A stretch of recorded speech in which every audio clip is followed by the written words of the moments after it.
नवी मुंबई व रायगड जिल्ह्यातील ताज्या बातम्या आणि घडामोडींसाठी सबस्क्राईब करा वादळवारा लाईव्ह चॅनल आणि दाबा बेल आयकॉन।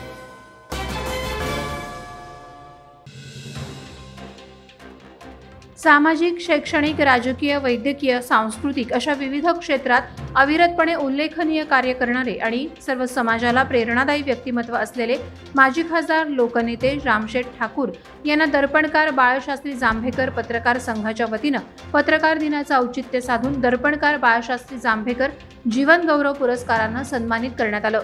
आंतरराष्ट्रीय एक्सलन्स अवॉर्ड पुरस्कार सोहळ्याचं आयोजन पनवेलमधील आद्य क्रांतीवीर वासुदेव बळवंत फडके नाट्यगृहात करण्यात आलं होतं। यावेळी कर्तृत्ववान महिला आणि पुरुषांचा सन्मान करण्यात आला।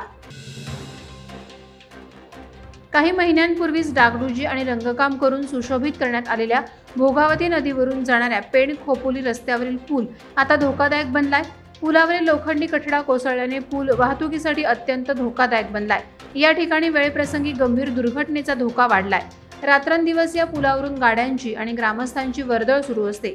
या पुलावरील लोखंडी कठडे कोसळल्याने एखादी दुर्घटना जीवावर बेतू शकते। यामुळे त्वरित राष्ट्रीय महामार्ग प्राधिकरण अधिकाऱ्यांनी या अक्षम्य घटनेकडे लक्ष देण्याची मागणी नागरिक आणि वाहन चालकांमार्फत होत आहे। देशात नरेंद्र मोदींच्या नेतृत्वाखाली एनडीए मध्ये आम्ही सहभागी झालो तेव्हा काहींनी आम्ही सत्तेसाठी सहभागी झालो असं सांगण्याचा प्रयत्न केला। आम्ही सत्तेत सहभागी झालो, मात्र धर्मनिरपेक्ष विचारांपासून कधीही फारकत घेतलेली नाही। सत्तेतील सहभाग हा बहुजनांच्या हितासाठी विकासासाठी असल्याचं वक्तव्य खासदार सुनील तटकरे यांनी दिवे आगार येथे केलं। यावेळी श्रीवर्धन तालुका अध्यक्ष दर्शन विचारे, उदय बापट, दिवे आगार सरपंच सिद्धेश कोसबे आदी कार्यकर्ते उपस्थित होते। मुंबई गोवा महामार्गावर सावित्री नदीवर असणारा राजेवाडी येथील पूल कोसळल्यानंतर सरकारी यंत्रणेकडून सर्व पुलांचं स्ट्रक्चरल ऑडिट करण्यात आलं। यामध्ये दादली पूल धोकादायक असल्याची बाब पुढे आली। यामुळे पुलाची सुमारे 5.5 कोटी रुपये खर्चून दुरुस्ती करण्यात आली होती, परंतु कोट्यवधी रुपये खर्चूनही पुलाच्या एका खांबाला तडा गेल्यानं वाहतूक करणं जोखमीचं झालं होतं। सार्वजनिक बांधकाम विभागानं पुलाची दुरुस्ती वरवर मलमपट्टी स्वरूपात केली असून या पुलाला धोका कायम असल्याची माहिती मनसेचे रस्ते साधन सुविधा आणि आस्थापनाचे महाराष्ट्र उपाध्यक्ष अमित शिंदे यांनी दिली आहे। ब्रेक फेल झाल्याने पोलादपूर तालुक्यात एसटी बसचा अपघात झाला। पोलादपूर ते कुडपण जाणारी एसटी बस पोलादपूरकडे परतत असताना क्षेत्रफळ गाव हद्दीत बसचे ब्रेक फेल झाल्याचे चालकाच्या लक्षात आले। चालकानं प्रसंगावधान राखून एसटी बस रस्त्याच्या कडेला घेत कशीबशी थांबवली। यामुळे प्रवाशांचे प्राण बालंबाल बचावले, मात्र बस थांबवण्याच्या प्रयत्नात 5 ते 6 प्रवाशांना मुकामार लागला।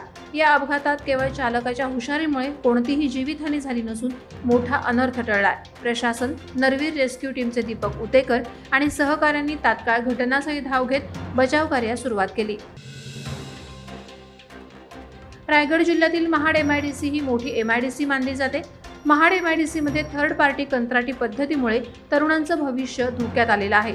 या थर्ड पार्टी कंत्राटी पद्धती विरोधात कामगार नेते नागेश चंद्रकांत देशमुख यांनी वारंवार आवाज उठवला, मात्र प्रशासनाच्या दुर्लक्षित धोरणामुळे त्यांनी अखेर आमरण उपोषणाचं हत्यार उपसलंय।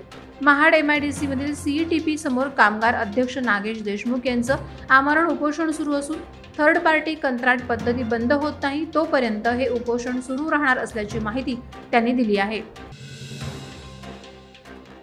भारतीय जनता पार्टीचा श्रीवर्धन आणि महाड विधानसभा मतदारसंघाच्या बूथ कार्यकर्त्यांचा मेळावा 8 जानेवारी रोजी माणगाव शहरातील एकता पेट्रोल पंप शेजारील पटांगणात पार पडला।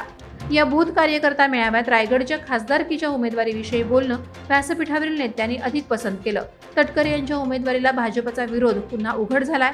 स्टँडिंग खासदार सुनील तटकरे हे महायुतीमध्ये असताना देखील भाजपानं रायगड लोकसभा जागेला लक्ष केलंय। माजी आमदार धैर्यशील पाटील यांच्यासाठी खासदारकी उमेदवारीची मागणी भाजप करत असून यामुळे जागा वाटपाचा तिढा वाढणार आहे। पेण तालुक्यातील ग्रुप ग्रामपंचायत दुष्मी खारपाडा हद्दीतील टंचाईग्रस्त वडमालवाडी आदिवासीसाठी अखेर शासनाच्या जलजीवन मिशन योजनेतून नळ पाणी पुरवठा योजना मंजूर झाली असून या योजनेचं भूमिपूजन शांतिवनचे कार्याध्यक्ष तथा ज्येष्ठ विधिज्ञ ॲडव्होकेट प्रमोद ठाकूर, दुष्मी खारपाडाच्या सरपंच नेत्रा घरत, सामाजिक कार्यकर्त्या मानसी पाटील यांच्या हस्ते करण्यात आले।